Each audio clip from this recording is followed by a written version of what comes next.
सबसे पहले तो आपके माध्यम से हम पूरे झारखंड को रांची की इस पावन भूमि से जोहार कहते हैं।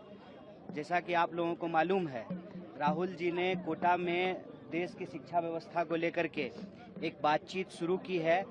वो बातचीत वो एक मुहिम का रूप ले चुका है और जो इस देश के विद्यार्थियों की आवाज़ है वो आवाज़ गूंज बनती जा रही है।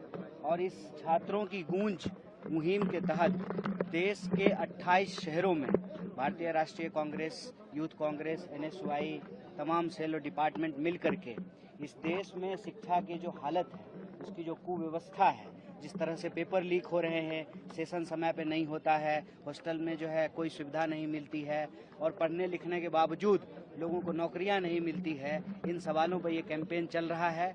इस कैंपेन के माध्यम से जो विद्यार्थियों का दर्द है, उस दर्द को हम लोग सुन रहे हैं, नेता प्रतिपक्ष तक पहुंचा रहे हैं। और नेता प्रतिपक्ष का जो संकल्प है इस देश की शिक्षा व्यवस्था को बदलने का, क्योंकि इस देश की शिक्षा व्यवस्था आईसीयू में चली गई है, उस कैंपेन के तहत आज रांची में जो यहाँ के विद्यार्थी हैं, नौजवान हैं, उनके बीच में मैराथन का आयोजन किया गया था।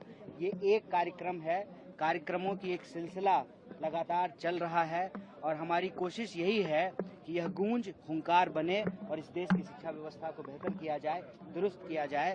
और इस छात्र की गूंज कैंपेन के 3 प्रमुख डिमांड हैं। पहला कि इस देश के जो शिक्षा मंत्री हैं, पेपर लीक माफिया से उनके क्या संबंध हैं, उसका जांच कराया जाए और धर्मेंद्र प्रधान का इस्तीफा हो। दूसरा, पेपर लीक को बंद कराया जाए और एनटीए ठीक तरीके से काम नहीं कर रही है तो एक बेहतर एग्जामिनेशन प्रणाली को स्थापित किया जाए।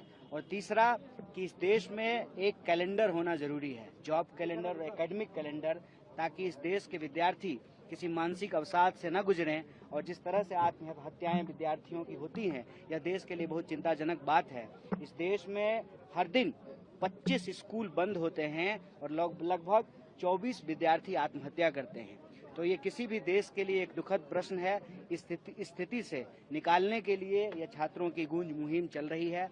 आज रांची में मैराथन किया गया है। इस तरह के कार्यक्रम आपको आने वाले दिन में पूरे प्रदेश में देखने को मिलेगा और यही सब बात आप लोगों से भी उम्मीद है कि आप छात्रों के बीच तक हमारी बात को पहुंचाने में मदद करेंगे।